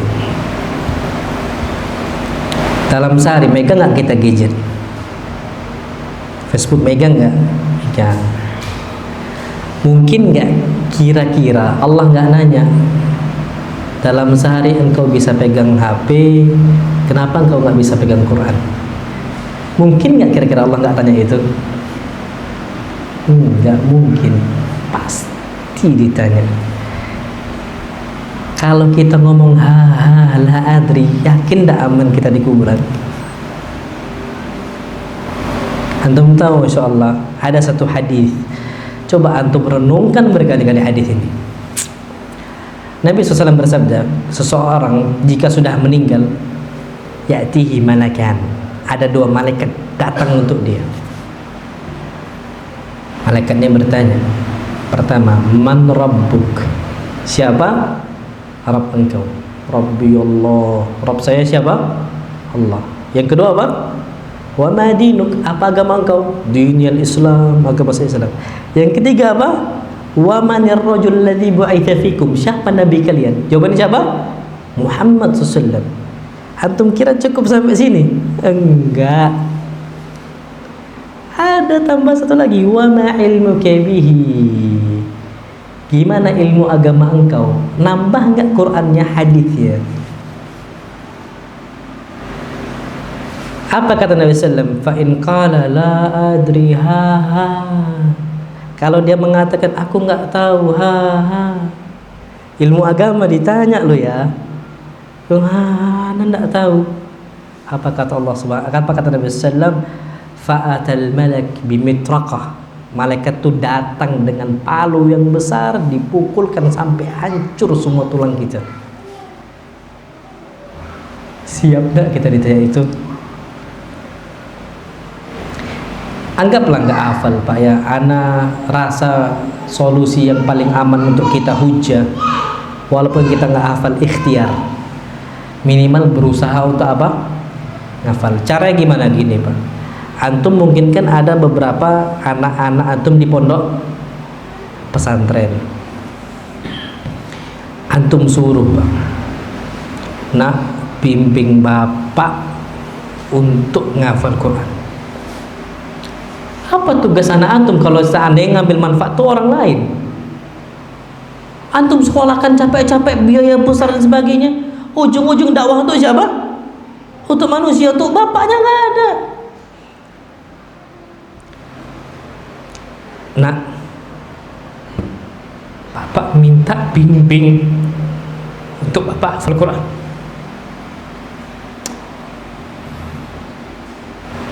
Ana rasa Pak ya, walaupun kita nggak hafal Quran, nggak hafal hadis, itu hujjah. Itu apa? Hujjah. Ya Allah, ana sudah berusaha ngafal tapi tak hafal. Makanya kata Nabi SAW, kafain qala qara'tul Quran, ya Allah, aku terus baca Quran, wa amantu bi, aku beriman, wa saddaqtuhu, aku pelajari sampai aku yakin dengan isi Al-Quran Al-Karim. Kita pelajari apa Pak? Al-Fatihah kita tahu isinya? Wallahi al-azim, berapa kali kita baca Al-Fatihah dalam sehari? Semalam 17 kali. Faham kita isi Al-Fatihah? Hafal kita, tahu kita isi subhana rabbiyal a'la apa maksudnya? Kita tahu kita isi tasyahud apa maksudnya? Sampai ada salah satu ustadz kita nulis tafsir sholat pun tak dibaca. Ustadz siapa? Aminur Ba'ith. Bagus Pak, isi apa yang kita baca dalam sholat pun Anda baca Pak, Masya Allah, yang dikasih pengantar oleh Ustadz Syafiq Basalamah. Minimal Pak ya, maksudnya itu walaupun hafal kita nggak nambah, sulit untuk ngafal, minimal ya Allah, ana ini ngafal Quran ya Allah, berusaha. Makanya Pak, memang sabar kita di atas agama. Kalau nggak sabar habis. Ada target, pasang target. Anak awam, antum kira Nabi nggak awam dulunya? Ummi Pak, lebih ngeri daripada dengan kita kondisi Nabi kita Muhammad Sallallahu Alaihi Wasallam. Jadi ala kulli hal Pak, nasihat anak terakhir, antum ustadz-ustadz itu kan banyak. Datang ke pondok sini, pondok paling dekat mana pondok sini? Di mana kira-kira? Anggaplah Ustaz, tolong Ustaz, ada jadwalkan untuk halaqah kami bersama, untuk hafalan kami Qur'annya, bimbing kami, minta sama Ustaznya, minta tolong Ustaz, paling enggak ini hujah ya Allah bagi kami di hari tua ya Allah. Pak, anak sampaikan ya, Masya Allah ya, umur umat Nabi kita SAW itu berapa? 60 sampai 70 tahun. Antum kenal sunnah di umur berapa? 40 tahun. Antara Pak, Masya Allah ya, 40 ke 60 tahun berapa tahun? 20 tahun. Lebih banyak lalainya dibandingkan apa? Ibadahnya. Yang umur 40 tahun sampai 60 tahun itu pun masih ada kurang-kurangnya hijrahnya. Kadang-kadang nanti futur, kadang-kadang naik, kadang-kadang futur, kadang-kadang naik. Aman enggak kira-kira gitu-gitu Pak? Masya Allah. Makanya kadang-kadang dakwah tuh letih, capek dan sebagainya. Minimal ana nih Pak ya, ana minta tolong sama fulan. Minimal tuh hujah bagi ana di hadapan Allah Subhanahu Wa Taala. Maksudnya ana udah sampaikan, meneruskan apa yang Nabi sampaikan. Hujah bagi ana. Karena ana tuh ada futur Pak, ada. Antum kira ustaz nggak kena futur? Enggak, kena. Tapi Masya Allah, ana alhamdulillah punya istri yang nyemangatin. Anda tuh sampai ngomong, Dek, kayaknya Bang ini capek, Dek, kajiannya rutin. Anda kan ada kajian rutin, itu dulu Senin ke Senin, sekarang Senin sampai Jumat aja. Dibilang sama istri Ana, Bang siap udah sama pertanyaan itu? Udah siap Bang? Mikir, Dek jangan gitulah, Ana bilang capek. Lu salah. Akhirnya alhamdulillah Pak, ada istri yang nyemangatin. Antum ada istrinya? Ada. Maka yang paling nyaman tuh kalau belajar tuh sama pasangan, istri ataupun anak. Bawa anak-anak ke masjid, lagi liburan nih, anak-anak tuh di pondok. Nak, kajian Ustaz Fulan, berangkat gitu. Dek, berangkat kita kajian. Itu insya Allah hijrahnya akan tertanam kuat. Namun Allah alam bisawab, ini dapat saya sampaikan. Kurang lebih mohon maaf kalau ada salah kata itu datangnya dari anak pribadi dan syaitan, dan benar kesalahan tersebut. Jika itu benar datangnya dari Allah Subhanahu wa taala, maka kita wajib mengikutinya. Subhanakallahumma wa bihamdika asyhadu an la ilaha illa anta astaghfiruka wa atubu ilaik. Assalamualaikum warahmatullahi wabarakatuh.